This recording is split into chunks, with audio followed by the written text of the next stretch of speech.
Well, the other day we had a quote get out there that certainly stirred the internet up when it came to conversation around a singular platform in gaming, specifically not having Microsoft, Sony, or Nintendo battling it out for our dollars or time, just one central system that you would buy and play on. And this comes to us from Naoki Yoshida, of course, the lead on Final Fantasy 16. And I wanted to talk about this quote here and why it definitely got the internet going crazy. So if you guys enjoy this video, make sure that like button and subscribe if you're new here to the Spawnwave Plus channel. Let's head over here. This was posted up by IGN, and I believe they also did the translation on this.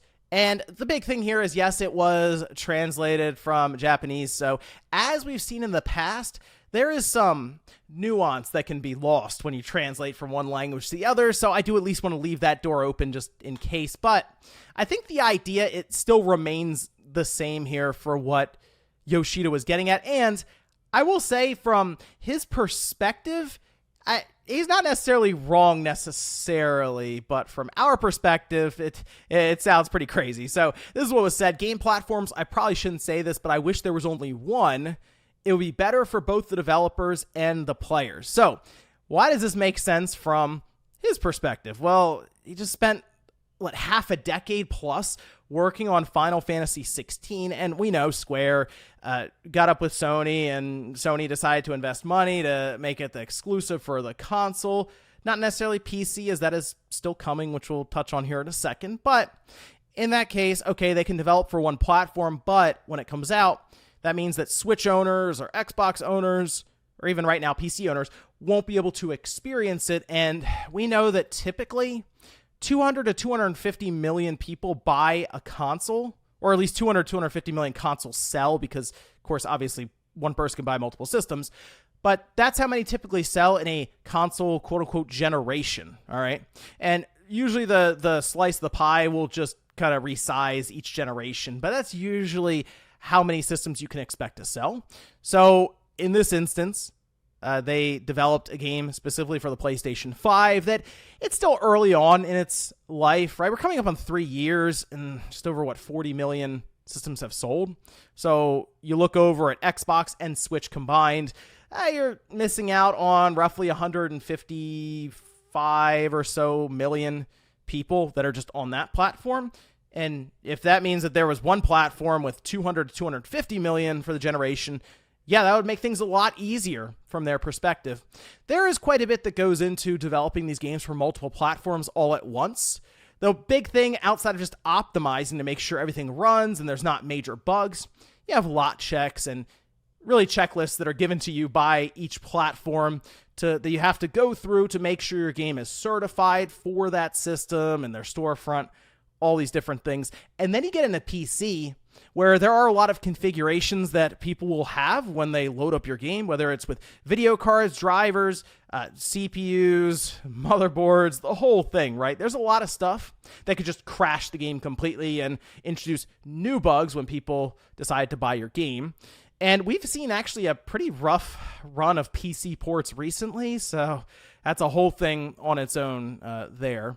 But in this case, Yoshida, as a developer, wants to reach as many people as possible with their game, and then also have it make sense from the business perspective, because I think people believe that Yoshida was at the top level headquarters with Sony trying to figure out the contracts and all this.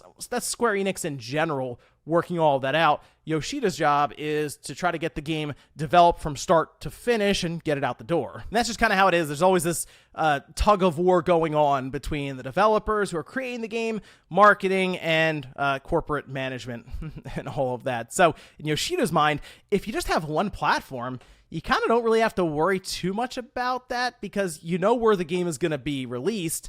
You're developing, I assume he's mentioning, for one closed box where you expect that hardware to be there, and it just makes things way easier to where they just have to think about developing and releasing the game at that point. But obviously on our side, that's not a great idea at all, because if you don't have multiple platforms battling it out for our time and our money, well, innovation, you would assume, would start to plummet pretty drastically. All right. So We see specifically Sony and Microsoft, usually they'll lose money on a system when it comes out, specifically the hardware. So they'll try to get the price as low as they can to get the system into people's houses and then make up the money on the back end with software, subscription services, all of this. Nintendo's a little different. They try to make money on their system right out of the gate, but Microsoft and Sony play it a bit differently. And the reason for that really is that they see each other as direct competitors, whereas they kind of view Nintendo as sort of off on their own.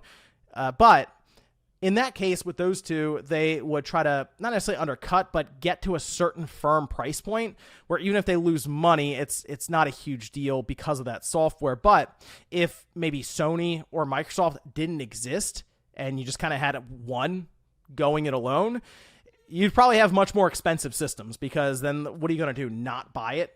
You want to play Final Fantasy 16 or any of these games. Baldur's Gate 3 just came out. Really, really good game. People are excited for it. What if it released on just one singular platform that was $1,500? It's like, oh, okay, well, I guess if I want to play it, that's how it's going to happen. Now, some people obviously mention that PC could be that platform, but even if you look into PC, you have different hardware manufacturers going at it with AMD and NVIDIA, and then you also have different launchers. Let's just, for the sake of this argument, assume that there's only one launcher and there's only one manufacturer when it comes to the GPU, the CPU, the whole thing.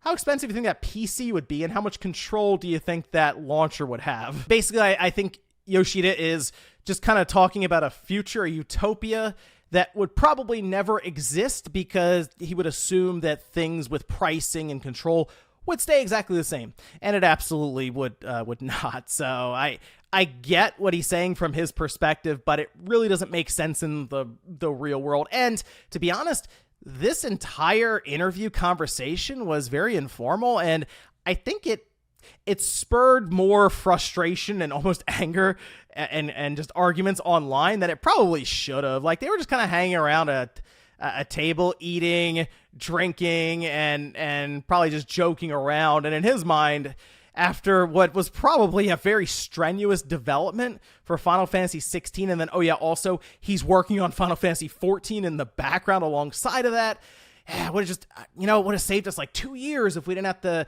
do this, or it would have been so much better just release it to 200 some odd million people and probably have better sales, yes, but also just a lot less stress and work in the background, because now they're on to the PC version. That's probably what's on his mind currently, are all the different configurations people could have that might break their game. But let me know what you guys thought about this one down below, especially if you're kind of thinking about it from his perspective as a developer working on something like Final Fantasy 16 and 14 with maybe just one central platform to reach as many people as they can, or from the player side, who would probably have to spend a lot of money to get that singular platform. Thanks, guys, for watching, and I'll see you next time.